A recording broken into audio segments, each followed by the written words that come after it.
Morning, আমার নতুন আরেকটি ব্লগে তোমাদের অনেক অনেক স্বাগত। আশা করি খুব ভালো আছো। আর আজকে ওয়েদারটা ভীষণ খারাপ, কেন বলো তো? পুরো আমাদের এখানে, জানি না তোমাদের ওইদিকে কেমন, আমাদের এখানে বৃষ্টি হচ্ছে, মানে সেরকম বৃষ্টি না, ছিটে ফোঁটা বৃষ্টি হচ্ছে আর ঠান্ডা পড়েছে খুব। তো সকালে ছেলেকে স্কুল পাঠিয়ে দিলাম, ভাবছিলাম যে রেইনকোটটা পরিয়ে দিতে হবে। দেখো আবার রোদ উঠেছে, মানে এক পশলা রোদ উঠেছে। তো রান্না আমার আজকে কি করেছি বলো তো? এটা তো 2 কড়াইতে বসিয়ে দিয়েছি রান্না, যাতে তাড়াতাড়ি হয়, আমি অন্যান্য কাজগুলো করতে পারি। তো চলো দেখতে থাকো ব্লগটি, আশা করি তোমাদের খুব ভালো লাগবে। তো দেখো এখানে পনিরের ঝোল করেছি।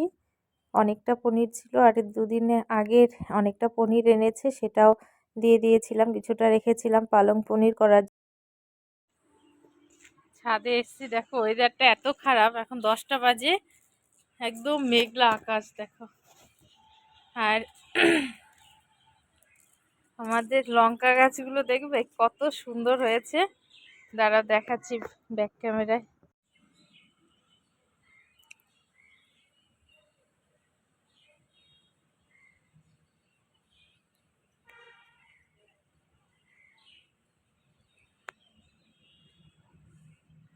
দেখো সব কটা গাছ ভালো হয়েছে। কি ছোট্ট ছোট্ট ছিল, আমি 3-4 দিন আসিনি ছাদে, দেখেছি কি সুন্দর হয়েছে। এটা ডোলো লঙ্কা।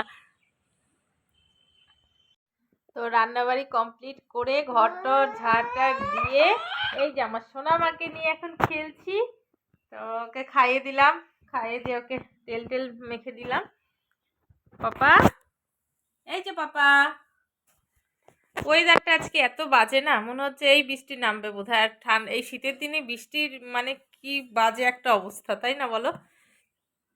তো আমি খেয়ে এসছি, আর এখন বাজে হচ্ছে 11টা। আজকে আমার চটপট রান্না হয়ে গেছে, কারণ কি বলো তো, আজকে শুক্রবার নিরামিষ, আর 2টো কড়াইয়ে করে নিয়েছি, এর জন্য ঝটপট মেয়েকে একটু সময় দিতে পারছি। আর আমরা না কালকে যাব পিকনিক, আমার অফিসের সবাই মিলে যাব, ছেলেকেও নিয়ে যাব। তো খুব মজা লাগছে, ফার্স্ট টাইম যাচ্ছি এরভাবে। আমি যখন টিউশনি করাতাম, মানে বিয়ের আগে, ওরম করে না পাপা, ওরম করে না। তো বিয়ের আগে গিয়েছি, আর এই যাচ্ছি। তো অনেক বছর পরে পিকনিক যাচ্ছি, বেশ একটা এক্সাইটেড মানে কেমন একটা লাগছে। তো মেয়েকে তো নিতে পারবো না, ওকে রেখে যাব, তাই না পাপা? তুমি পাপা, হ্যাঁ পাপা বলো তো, পাপা পাপা পাপা পাপা। তো দেখো পনিরের ঝোল দিয়ে ছেলেকে মানে ভাত নিয়ে এসে খাওয়াবো। আর আমি রেডি হয়ে নিয়েছি, স্নান টান করে অনেকগুলো জামা কাপড় ধুয়েছি। তো শ্যাম্পুও করে নিয়েছি, যেহেতু আগামীকাল পিকনিক যাব, সকাল সকাল আমি শ্যাম্পু করার সময় পাবো না। তো শ্যাম্পু করে নিয়ে তারপরে ছেলেকে খাওয়ালাম। এবার দেখো শুক্রবার দিন হলে না কেমন একটা লাগে, অন্যদিন নিরামিষ খেয়ে নিই, অসুবিধা হয় না, কিন্তু শুক্রবার যেহেতু নিরামিষ খাওয়া হয়, তো মনে হয় এই মা আজকে নিরামিষ খাওয়া। তো ওই দিন আরও আমার বেশি বেশি মানে মাছ মাংস এগুলো খেতে ইচ্ছে করে, এটা একটা কী যে বলবো। তো আমার বড় বলছিল ওরও নাকি সেরকম লাগছে। তারপরে ছেলের জেদ, মা 1 রাউন্ড খেলে নাও, ক্যারাম খেলে নাও, ক্যারাম খেলে নাও বলছে। তো অনেক দিন পর খেলছি দেখো। আমি পারি না সেরকম, এবার মারতে গিয়ে হাতেই লেগে যাচ্ছে। তারপরে ওর বাবা এলো, ওর বাবাকেও বলে যাচ্ছে, বাবা একটু খেলো। ওর বাবা তো ভীষণ ভালো খেলে, এবার ছেলেও শিখে গেছে ভালোই, কিন্তু আমি পারি না একদমই।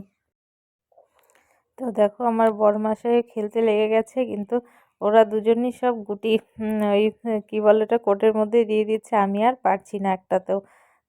যেটাতেই মারতে যাচ্ছি সেটাই আমার মানে একটাও করে যাচ্ছে না। তো বেশ মজা লাগছে খেলতে। আর সারাদিনে তোমাদের সাথে আর দেখা হয়নি, কারণ আমি ডিউটিতে থাকি, তখন আমি একদমই ভিডিও অন করি না। এটা আমার পার্সোনাল একটা কাজ বা শখ, যেটাই বলতে পারো। আর এই যে আমার সোনামাকে নিয়ে এসেছি উপরে, এখন ছেলেকে পড়িয়ে খাইয়ে টিউশনিতে পাঠিয়ে দিয়েছি।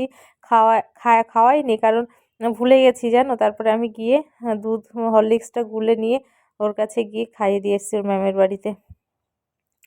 এবার দেখো আমার মেয়ে হাঁটছে ওর প্যাম্পার্সের বস্তাটা নিয়ে।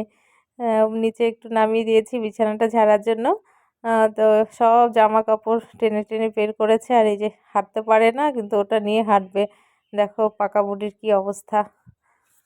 তারপরে দেখো রাতের বেলা ভাবলাম যে কি করব, ডাল করেছে মা, আর আমি মেয়েকে খাইয়ে ঘুম পাড়িয়ে এসছি নিচে, মা আছে উপরে। তো ভাবছি যে নিরামিষ ভাল লাগছে না, ঝুরি আলু ভাজা করি। এবার দেখো ঝুরি আলু ভাজা করতে গিয়ে আমার কি অবস্থা। আলু ভাজা করব, সে আমার বর ঝুরি ঝুরি করে ওই গ্রেটারে ঘষে দিয়ে তারপর সেটাকে লবণ দিয়ে চিপে চিপে রেখেছি, বেশ সুন্দর ঝুরঝুরে হয়েছে। তারপর যখন ভাজছি, হাই হিটেই ভাজছি, কিন্তু কেমন হয়েছে জানো। তো দেখো ঝুরি আলু ভাজা উম, আলুর চপ হয়ে গেছে। মানে এত খারাপ লাগছে না আর কি বলবো। তো ভাবছি এটাই মুচমুচে করে খাওয়া হোক। আসলে যে যেটা না পারে আর কি, আমি কোনোদিন ওরকম করে ভাজিনি, যার জন্য আমার এরকম হয়ে গেছে। জানি না কেন হয়েছে, মাকে বলতে হবে যাতে এসে করে দেয়। তো আজকের মতো